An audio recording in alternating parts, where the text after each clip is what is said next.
ড্রাইভারের কাছে না শোনা ছাড়াই হেল্পার গাড়ি টান দিছে। সিনটা দেখার পরে ড্রাইভার নিজেই স্টপ করে মারা গেছে। পানির নিচে থাকার কারণে আমার গায়ের উপরে প্রায় 12-13 জন পড়ছে। কি বাসের সাথে বাজি না, কোন জায়গায় দিয়ে বেরোচ্ছি বা কিভাবে বেরোচ্ছি উপর আল্লাহ জানে। গাড়িটা থামানোর পরে ড্রাইভার হচ্ছে চা পান খাইতে গেছে। চা পান খাইতে গেলে পারে এখন হচ্ছে আপনার মানে আচ্ছা আমাদের হচ্ছে যাত্রী যারা ছিল আর কি, তারা হচ্ছে 2-3 জন হচ্ছে 4-5 জন হবে এরকম, তারা নামে হয়তো চা পান খাচ্ছে আর সবাই গাড়ির মধ্যে আর কি, ছোট বড় সবাই। তাই সেই ক্ষেত্রে আপনার হচ্ছে এলো যখন ফেরিটা আনলোড করা হয়েছে আর কি, আনলোড হওয়ার কারণে ওই ড্রাইভারের কাছে না শোনা ছাড়াই হচ্ছে হলো আপনি হেল্পার হচ্ছে উনি নিজের ইচ্ছায় আর কি গাড়ি স্টার্ট করে ওইখানে টান দেয়। টান দেওয়ার কারণে হচ্ছিল উনি হচ্ছে তখন হচ্ছে গাড়িটা ব্যালেন্স রাখতে পারেনি। ব্যালেন্স না রাখার কারণে হচ্ছে ওই টানের কারণে একবার ডাইরেক্ট নদীতে যা পড়ে।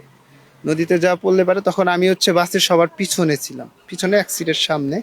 আমার সাইডে আরো 2-3টে বাচ্চা ছিল ছোট ছোট, আমাদের যাচ্ছি বাজারে আমাদের শরীফ ভাইয়ের ছেলে আর ওনার হচ্ছে ভাগ্নি।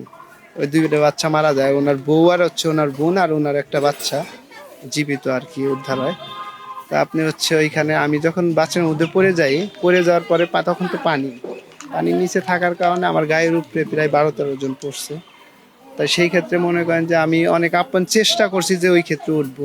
তাই পানির মধ্যে হচ্ছে আমার গায়ের উপরে যখন পড়ার কারণে তখন আর মনে করেন যে আমি করতে পারিনি।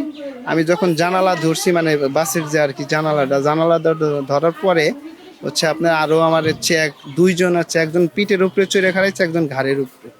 তাই সেই ক্ষেত্রে মনে করেন যে আমি সামনে দিয়ে না যায় হচ্ছে বাস যখন তলায় যাচ্ছে আর কি, মানে যাইবে গেছে পানির মধ্যে, তখন বাসের যে একটা ভুলকুনি মানে একটা পানির একটা স্রোত উঠতেছে উপরের দিকে ওঠার কারণে আমি ওই পানির ওই স্রোত ধরে আমি উপরে উঠি।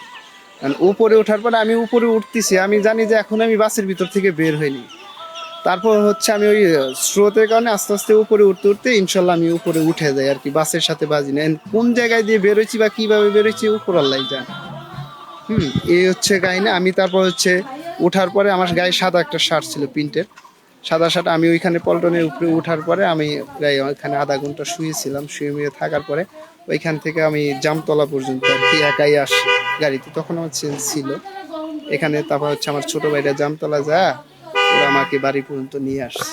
একটা প্রশ্ন, ড্রাইভারের লাশ পাওয়া গেছে, ড্রাইভার হচ্ছিল আপনার ড্রাইভারের কাছে না শোনা ছাড়াই হেল্পার গাড়ি টান দিছে। ড্রাইভার তখন গাড়িতে না, ড্রাইভার তখন ছিল পানির মানে চায়ের দোকানে, চায়ের দোকানে ছিল। হ্যাঁ, ড্রাইভার হচ্ছিল তখন চায়ের দোকানে ছিল।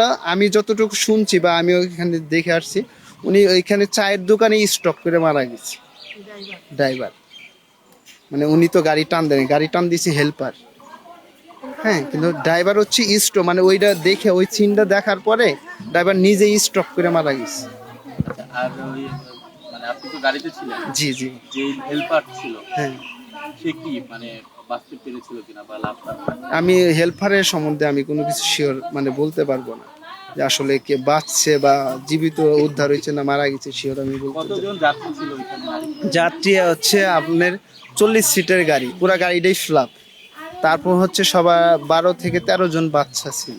হ্যাঁ, তা এভারেজে আপনি 50+ ছিল মানে যাত্রী আর কি, বাচ্চা টাচ্চা সহ ড্রাইভার মানে এগুলো সহ আপনি 50 জন প্লাস ছিল।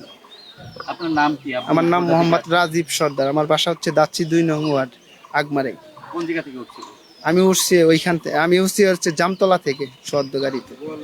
হ্যাঁ, আমি ঢাকার উদ্দেশ্যে উঠছি আর কি, যে গাবতলী যাব। হ্যাঁ, তখন আমি হচ্ছে আপনি ওই যে হচ্ছে ফেরির যে বড় রশি থাকে না, মোটা রশি, আমি ওই ওঠার পরে আমার সাথে আমার ওঠার আগে আরো 2 জন ছেলে উঠছে, তারপর আমি উঠছি। ওইখান থেকে হালকা একটু সরে যায়, আমি ওই রশিটা ধরে তখন ওইখানে আমি 5-7 মিনিট রশি ঝুলেই ছিলাম।